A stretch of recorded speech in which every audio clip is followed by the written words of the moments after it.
Hai teman-teman, selamat datang dan selamat berjumpa lagi di channel YouTube saya. Kali ini kita akan mempelajari bagaimana cara membuat grafik dan menghitung suatu pertumbuhan mikroorganisme, ya seperti itu teman-teman.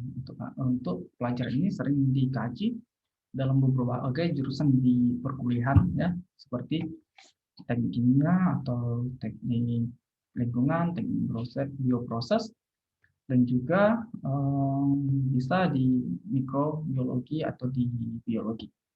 Nah, sebelum masuk ke sini ya, saya ingatkan untuk teman-teman untuk tetap jaga istirahatnya, karena ya namanya bidang keteknikan termasuk salah satu jurusan yang sulit seperti itu. Oke, teman-teman, langsung saja kita masuk. Bagaimana cara membuat grafik dari pertumbuhan mikroorganisme atau mikroba, ya. Nah, di sini sudah ada saya lampirkan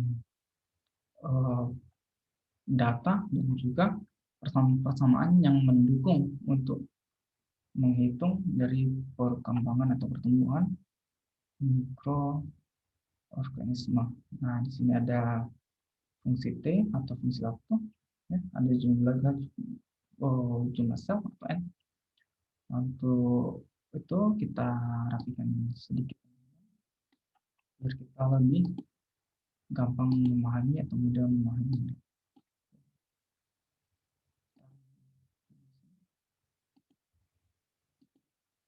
Teman-teman, kalau teman-teman menggunakan keras grafik untuk data seperti ini, saya rasa sangat menyulitkan untuk teman-teman.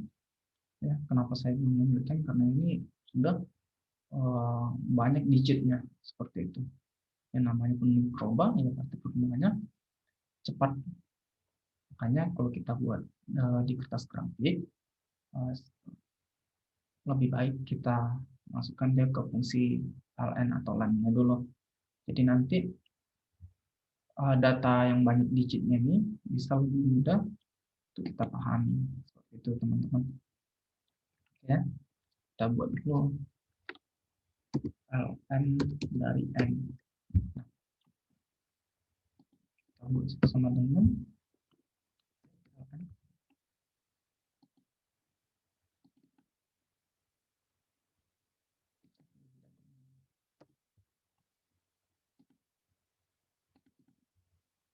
jadi dia bentuknya seperti ini teman-teman. Jadi kalau misalnya buat di kertas grafik itu udah lebih gampang karena hanya sampai 18, sekian dari 3, sekian seperti itu. Dan kita rapikan juga ya, biar datanya sinkron. Kita lebih gampang untuk menarik datanya seperti itu. Oke, apa kita lakukan selanjutnya? Kita membuat grafik pertumbuhan dari jumlah selnya nih.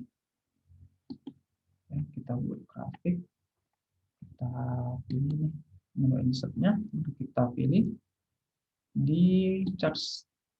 Ini bisa teman-teman pilih mana yang suka ya. Saya lebih prefer ke sini. Ya, udah data grafik kosong. Tinggal kita masukin datanya. Masukin ya, kita pilih select data. Select data, kita add. Kita masukkan dia di fungsi X-nya itu waktunya. Jadi nanti bisa kita baca berapa banyak dia per satuan waktu. Y-nya yang ini tadi. Kita masukin yang ini. Oke. Ya, oke. Nah, inilah dia untuk grafiknya. Terus kita, kalau kita lihat dari sini, ya, kita lihat apa permintaan soal, itu menentukan TD atau pengendapan dan juga jumlah awalnya. Jumlah awal populasi, bukan populasi sebenarnya, dari salnya ini. Ya, teman-teman. Nah, untuk menentukan itu kita cari dulu, kita buat slope-nya. karena di sini ada persamaan slope untuk mendapatkan nilai TD. Ya. Kita klik yang ini, terus kita add trend line-nya.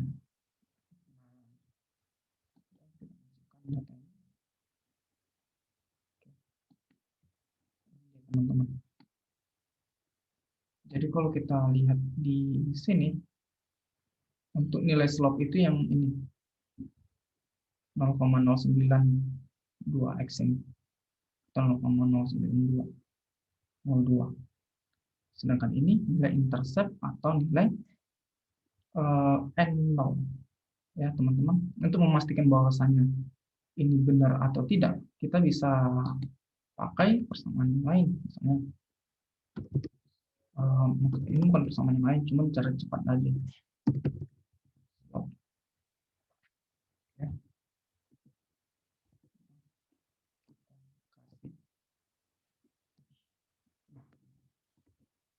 Ya, sebelumnya kita tulis saja slope.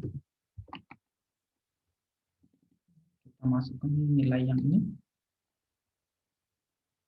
teman-teman. Terus kita kasih tutup kurung. Bukan tutup kurung sih, titik koma. Tapi ada di beberapa Excel dia yang memakai koma, dia tidak titik koma. Cuman Excel saya memakai titik koma. Kita bandingkan dengan ini. Oke, kita enter. Nah, inilah untuk nilai slope. Bisa kita lihat di sini ya, nilainya sama yang di sini. Nilainya itu sama. Terus bagaimana untuk intercept? Kalau intercept ini kita buat nilai N0 saja. Karena intercept sama N0 itu sama. Oke, selanjutnya.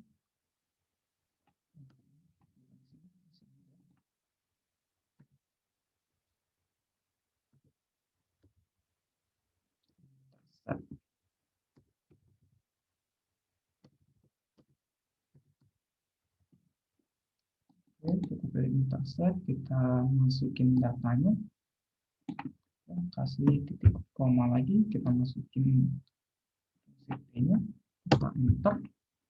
Nah, di sini kita lihat 0,9, di sini 0,9. Nah, kalau kita baca dari grafik, suatu saat kita misalnya nggak bisa menggunakan Excel, ya kita buat di kertas grafik, kita pilih ini, kita ikuti aja ini grafik ini ya, tanda yang garis lurus ini, garis miring ini. Kita pilih sampai mana dia mentoknya. Kita pilih misalnya ini kan 0,9 ya, berarti dia sekitar di sini nanti garis yang ini garis miringnya sekitar di sini. Makanya dia 0,9. Jadi kita sudah dapat satu ya untuk nilai N0. Nah, bagaimana untuk menentukan TD? Oke, menentukan nilai TD ini dia. Dia katanya slope sama dengan K. Slope kita kan sudah dapat nih 0,09. Itulah nilai K. Untuk nilai TD-nya berarti kita pindahkan. Berarti TD sama dengan ln 2 per K. Ya, teman-teman. Ln 2 per K. Oke, kita cari dulu nilai ln 2. Kita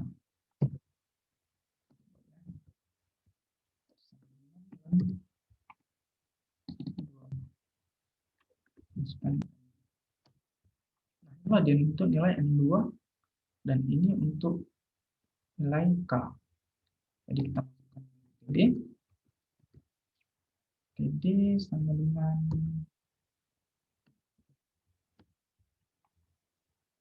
N2 per K. Nilai N2 per K atau per slope-nya. Kita ya teman-teman untuk menghitung nilai TD. Cuman kalau kita review lagi, ya kita review lagi, itu seringkali soal meminta nilai NT, nilai ini. Makanya saya biar sekalian saja ya saya masukkan juga persamaan untuk menghitung nilai NT tadi. Nah, bagaimana menghitungnya? Ini kan sudah ada saya lampirkan untuk persamaannya.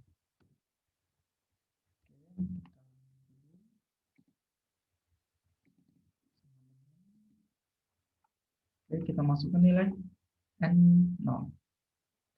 N0 kan udah ada kita dapat nih. Kita buat sama ya, N0. Terus kita tambahin dengan nilai ini. T per TD. T-nya ini kan tadi kita hitung per 24 jam. Atau per 1 hari. Udah berarti kita masukkan nilai 24 per nilai TD. Ini dia. Jangan lupa kita kasih tanda kurung biar Excel tidak salah dalam membacanya. Terus itu katanya dikali, teman-teman, dikali ini dan 2. Kan udah kita cari tadi dan 2. Setelah itu kita klik enter. Nah, itulah dia untuk nilai NT kita. Kira-kira seperti itu teman-teman. Kalau untuk merapikan yang ini, kita buat aja grafik ya, T versus ini N.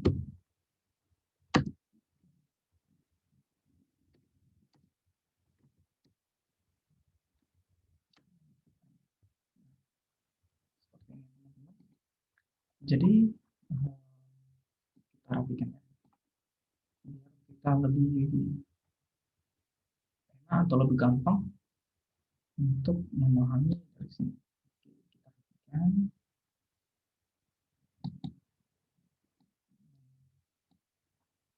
Seperti inilah teman-teman untuk membuat suatu grafik ya, grafik pertumbuhan dari mikroba, dan juga ini jawaban dari pertanyaan yang ini menghitung nilai TD. Kita udah hasilkan TD untuk menghitung N0 atau jumlah mikroba atau jumlah sel di awal itu ya, kita udah dapetin, dan juga menghitung nilai NT. Nah, jadi seperti itu teman-teman untuk menghitungnya. Jadi nggak usah takut kalau kita misalnya jumpa soal yang seperti ini, bagaimana cara mengakumulasikannya gitu. Karena kita bisa buat di PNN, jadi kan lebih simpel. Cara ini sama saja seperti kita buat di kertas grafik, cuman kalau kita pakai Excel, kita kan sudah dengan mudah untuk menghitungnya. Jadi teman-teman kalau misalnya ada ujian yang seperti ini, saya sarankan lebih memilih untuk menggunakan Excel saja, karena bisa kita cepat menyelesaikannya, bahkan dalam waktu 10 menit mungkin atau 8 menit sudah selesai seperti itu. Oke, cukup sekian untuk pembelajaran kita hari ini. Semoga video ini bermanfaat. Saya juga meminta ya teman-teman, jika ada pertanyaan boleh dimasukkan di kolom komentar biar kita juga bisa belajar bareng-bareng. Jangan lupa untuk like dan subscribe atau share juga video saya, biar teman-teman kita yang lain juga bisa memahami bagaimana cara untuk membuat suatu grafik dari pertumbuhan mikroba ini. Oke teman-teman, sampai jumpa di video-video saya berikutnya. Mungkin kita di video berikutnya kita bisa misalnya desain suatu alat untuk pertumbuhan mikroba ini mungkin, atau kita buat di desain bioreaktornya bagaimana ya teman-teman. Pantau terus, kira-kira semoga ini bermanfaat. Oke, saya akhiri. Terima kasih.